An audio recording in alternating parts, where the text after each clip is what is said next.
Ini adalah artikel tentang kebocoran data. Halo guys, Assalamualaikum warahmatullahi wabarakatuh. Sebelumnya perkenalkan, nama saya Uut Milanda dari Fakultas Matematika dan Ilmu Pengetahuan Prodi Teknik Informatika Rambel 1 dengan NIM 4611422001. Sebelum itu, kalian udah tahu belum kenapa saya buat video ini? Kenapa tuh? Oke, bakal aku jelasin. Aku di sini mau jelasin tentang pentingnya melindungi data diri. Kalian udah pada tahu belum apa itu data diri? Aku kasih contoh simpel aja. Data diri dalam kehidupan sehari-hari itu kayak bisa KTP dan kartu keluarga, ATM pun ada data dirinya kayak di rekeningnya gitu. Nah, sebenarnya data diri itu kayak berisi kayak nomor induk, tanggal kelahiran, tempat tanggal lahir, dan lain-lain yang mana nantinya bisa disalahgunakan oleh oknum-oknum tertentu. Nah, di sini aku mau jelasin nih, kenapa sih kok kita harus melindungi data diri?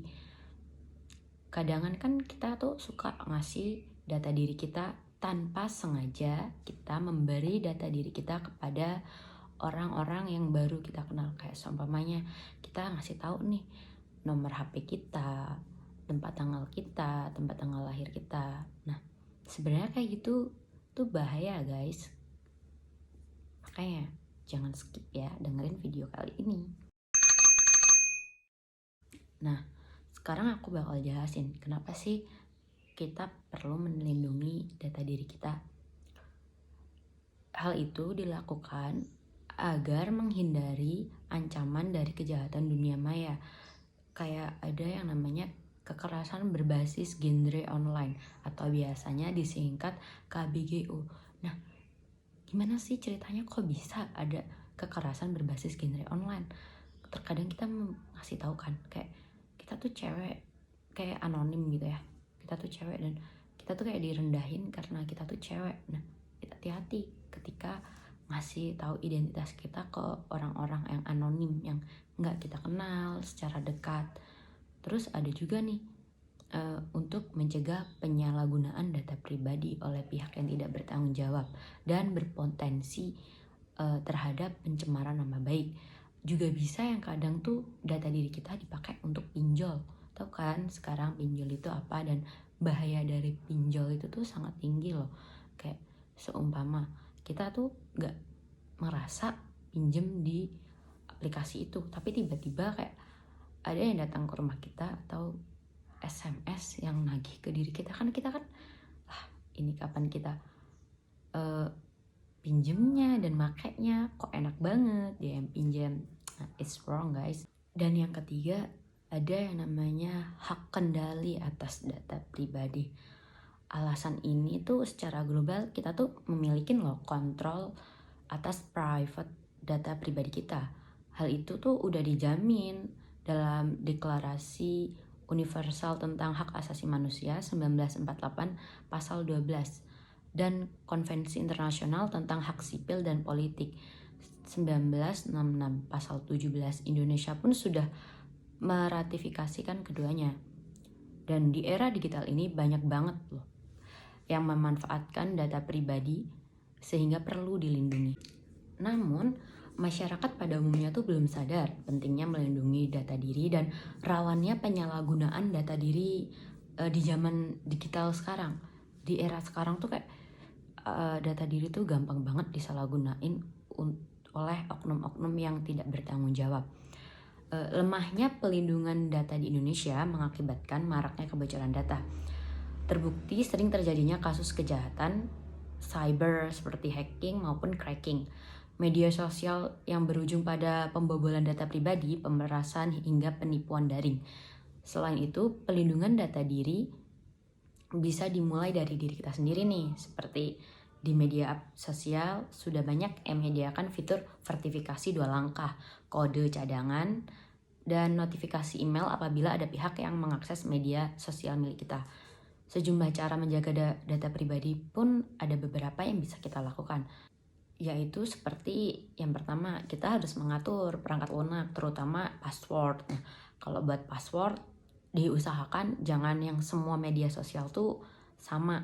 Tapi terkadang kan kita manusia lupa gitu ya. Nah, kita juga bisa kok kayak bikin notes di HP, password ATM apa, password HP apa, password ini apa, password itu apa, biar kita ingat. Soalnya kalau semuanya sama, ketika dihack kayak semuanya bisa kehack kan, dan itu kayak bahaya banget. Nah, yang kedua ada juga memaksimalkan perlindungan data diri, contohnya memisahkan email untuk pekerjaan dan transaksi. Jadi kita kayak bisa bikin 2 email, satunya untuk sekolah, satunya untuk kayak daftar di sebuah situs aplikasi. Sekarang kan banyak ya kayak aplikasi yang harus kita daftarin pakai email pribadi kita. Nah, itu kita bisa kayak beda-bedain mana email yang buat sekolah dan mana email yang buat kerja atau untuk daftar-daftar aplikasi aja. Buat have fun lah ya. Nah, yang ketiga ada antisipasi penipuan digital, seperti perbanyak membaca di media sosial tentang modus penipuan digital. Jadi jangan cuma scroll-scroll hal-hal yang menyenangkan aja. Jadi kita bisa kayak nambah wawasan kita tentang gimana sih caranya melindungi data diri di zaman sekarang ini.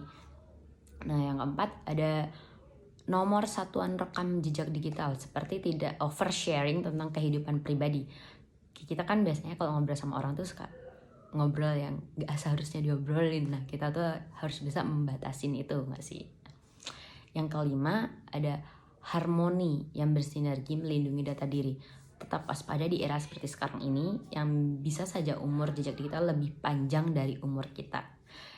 Jejak digital tuh kayak gak bisa hilang gitu aja gak sih? Kayak kita tuh udah seumpama kita udah umur 50 tahun, jejaknya tuh masih ada ketika kita tuh punya cucu gitu. Jadi kayak jangan nge-share yang seharusnya gak di-share, yang berupa pribadi. Kalau gak mau jadi bahan konsumsi publik atau gak mau disalahgunain oleh orang-orang yang gak bertanggung jawab. Nah, dan sekarang tuh kalian tuh sadar gak sih kalau internet tuh memiliki 2 sisi mata uang. Di satu sisi internet tuh berperan besar dalam melihat jendela dunia, tetapi di sisi lain kehadirannya justru banyak disalahgunakan oleh berbagai oknum untuk kepentingan tertentu yang dapat merugikan orang. Oknum-oknum ini tuh kerap mencari celah dalam mencuri data pribadi untuk kepentingan tertentu. Misalnya diperjualbelikan untuk penipuan perbankan. Dalam konteks ini, para pelaku tuh umumnya tuh ngincer kayak platform yang basis penggunaannya tuh gede gitu, kayak e-commerce, mobile banking, dan kayak dompet digital. Kan sekarang tuh kita tuh banyak ya yang pakai bayar tuh nggak cash, malah cashless gitu ya, pakai digital gitu. Itu banyak disalahgunain oleh orang oknum-oknum tertentu. Terus kadang tuh data kita tuh dijual di sebuah situs gelap. Nah, ada namanya dark web. Dengan harganya tuh kayaknya ribuan dolar deh. Namun ada juga yang bergerak sendiri dengan berbagai modus operandi, seperti menebar website palsu. Kita kadang kan dapat nih SMS dari WA yang kayak, selamat Anda mendapatkan ini, tolong isi data pribadi Anda. Itu sering tuh disalahgunain untuk mencuri data pribadi. Nah, kadangan tuh iming-imingnya tuh profit menggiurkan atau memasang informasi palsu sebuah bank kayak dengan saham segini Anda bisa mendapat keuntungan segini. Kan inget gak, belum lama ini tuh juga ada kasus pembobolan rekening bank milik wartawan senior, kayaknya namanya Ilham Bintang kayaknya, karena data dirinya yang terdaftar dalam sistem online otoritas jasa keuangan atau yang biasa disebut OJK disalahgunakan loh. Sebelum itu kasus yang pernah menarik perhatian masyarakat itu adalah penyalahgunaan nomor induk kependudukan atau biasa disebut NIK, nomor KK dalam registrasi kartu SIM untuk telepon genggam juga. Banyak banget di Indonesia nih kasus penyalahan data pribadi. Terus tuh kalian sampai sini harus sadar ya kalau data pribadi itu penting banget untuk dilindungi. Jadi hati-hati nih kalau ngasih nomor NIK atau nomor HP, nomor email. Hati-hati juga password pun juga jangan lupa. Nanti kalau lupa susah. Sebenarnya bisa dibenerin sih kalau lupa. Tapi alangkah baiknya kalau jangan lupa dan jangan disebar-sebarin ya. Jangan buat password sebuah ATM atau sebuah email tuh yang mudah ditebak gitu loh. Buat tuh yang kayak beda-beda bahasanya atau minimal tuh ada kayak 8 atau 6 karakter di dalam kata sandi itu. Nah itu tadi guys penjelasan dari saya tentang pentingnya pelindungan data diri. Semoga apa yang saya sampaikan ini bermanfaat untuk kalian. Sekian dari saya dan terima kasih. Apabila ada salah-salah kata mohon dimaafkan ya guys. Wassalamualaikum warahmatullahi wabarakatuh. Thank you.